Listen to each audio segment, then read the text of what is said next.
Welcome back, guys. This is episode 2 of phase 3, a really crappy 1990 something phaser. We have so many phasers. We have 3 phasers. 4. Okay. This thing hadn't been registered for 10 years and we dragged it home. Last episode we got it to pop by throwing some premix down the throat. That sounded like something. That was an engine for sure. And then we pressure washed the whole thing and found I don't even know how many mouse At nuts. least 7, maybe more. It was did good. a compression test. It had 120 psi in both cylinders. Rebuilt the carbs, and then right when we tried to fire it, we had a malfunction. The compressed smoke got out of the wiring somewhere. What? Just smoked. Yep, something melted. So anyway, we're gonna get back to it. This is the episode where we're gonna be figuring out what was wrong with this phaser and how to get it running. In episode 3, which is gonna come out very soon, I'm gonna show you how we long tracked this thing, put an extended skid, and made it more powder friendly. So stay tuned for that. Until then, this is episode 2.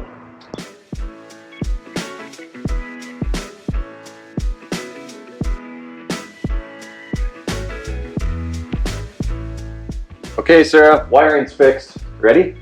I know, I might break it again. All right, let's see if it runs. It should be, I mean, there's fuel going to the carbs, and now that wire will not turn into a fusible link and melt itself, let's see what happens. Oh, look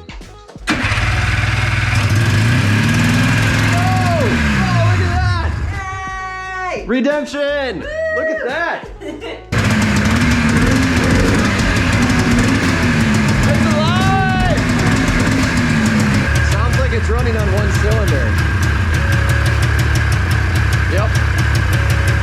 Holy shit. A little smoky in here. Is that supposed to happen? All right, after talking with Sarah, I think I figured it out. Since one cylinder was not firing at all, and I was feeling an electrical shock in the brake lever, I'm thinking that spark is getting out of that spark plug wire. So what we're gonna do is just throw this guy back on here, and then the wires will be sitting on the plastic instead of the metal fins of the engine, and then I have a feeling it's gonna run on both cylinders.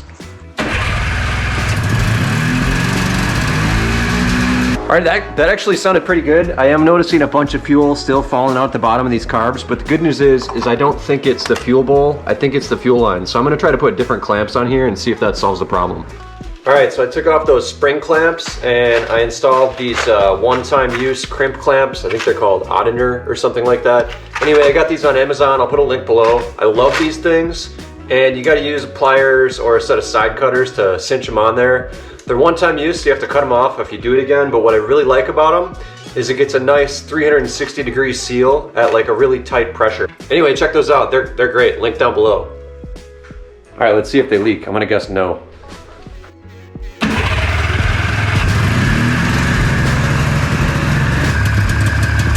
No change, just one cylinder.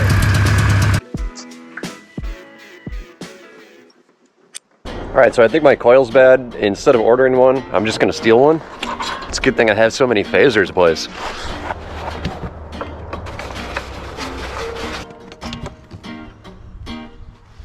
Give me the Frisbee.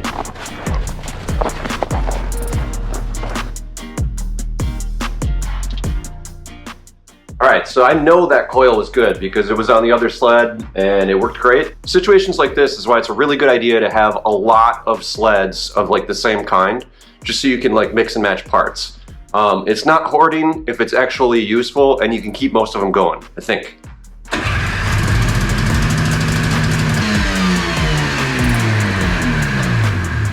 All right, I'm starting to suspect crank seals or something because that revving, out of control revving, probably means it's sucking air somewhere. So what we're gonna do is we're gonna see if we can get it to idle low. And then I'm just gonna spray some starting fluid around the crank seals, maybe the carb boots, and see if it's sucking air somewhere.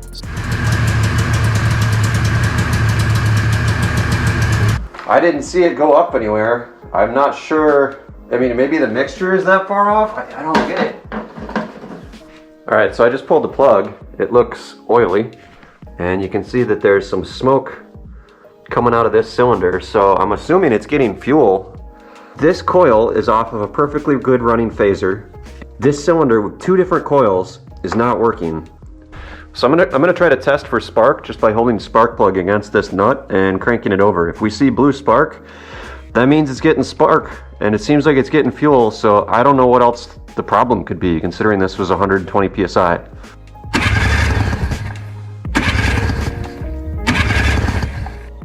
All right, I think I found a clue.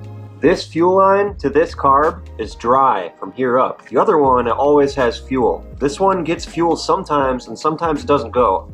So what I'm gonna do is take apart that fuel pump. All right, I'm taking apart this fuel pump. I mean, it looks like the diaphragms are okay on it. So I don't think it was a fuel pump. I put the fuel pump back together because I did not have a rebuild kit for it like I thought I did. And I wanted to check the hose that went from the fuel pump to the crankcase. Now this hose looks like it's in pretty decent shape. The rubber is still pretty pliable, so I didn't really check it, and I should have, because check this out. So yeah, you think that might be the problem? I don't think my fuel pump was working correctly because there's a huge crack in this line. So we're just gonna trim this a little shorter, reinstall it, and see if this puppy runs.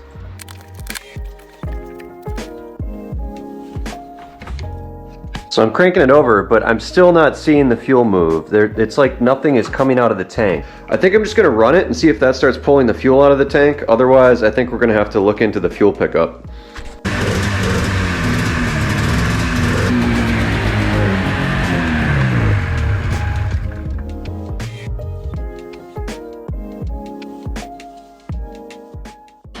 When I was cranking this thing over, I could see the fuel getting to this carb. But on this side, the fuel would only go to about here, and it would leave this much air. And I couldn't figure out why it was doing that. So I actually bought a new fuel pump, and that was doing it too. So I think the issue is that the passage in my carb for the fuel inlet that goes to that float valve is clogged. The way you can kind of test for this is if you have a vent tube for the top of your gas tank, put some compressed air in it, and you will see the fuel, when you pressurize the gas tank, get pushed through the lines, and it would go up and up and up, and it'd get to about here, and it wouldn't go any further. Or as soon as I remove the compressed air, it would shoot back this way and it would blow a bunch of air out. So something is clogged in this carb right here.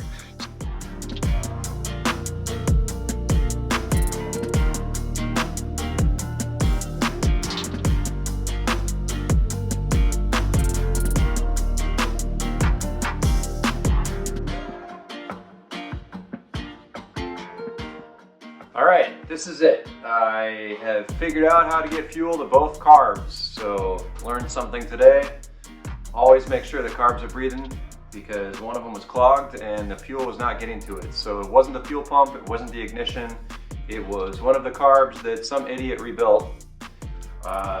You know, they didn't do it right, didn't blow something out. I don't understand because I soaked them and I blew everything out, but whatever.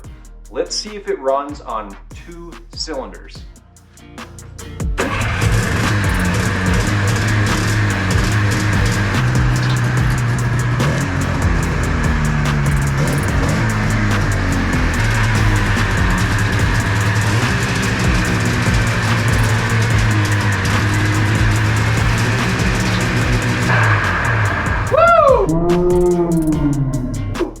She runs, boys. All right, let's so we can take her for a rip quick. All right, so now that we got this thing running, the next episode is going to be about extending the skid, extending the tunnel, and giving it some fancy powder shoes. And then we're going to go for a rip on this thing. It is spring now, there's no more snow, but I totally forgot to film an intro and outro for these videos, so they're all going to be like this. So I mean, we did drive it around in spring weather, and it was basically riding in slush, and I slid around so much I'm surprised I didn't crash. You almost did crash. I did almost crash. It was a spring adventure. In episode 3, which is going to come out very soon, I'm going to show you how we long tracked this thing, put an extended skid, and made it more powder friendly. So stay tuned for that. All right, thanks for watching. Cheers, boys.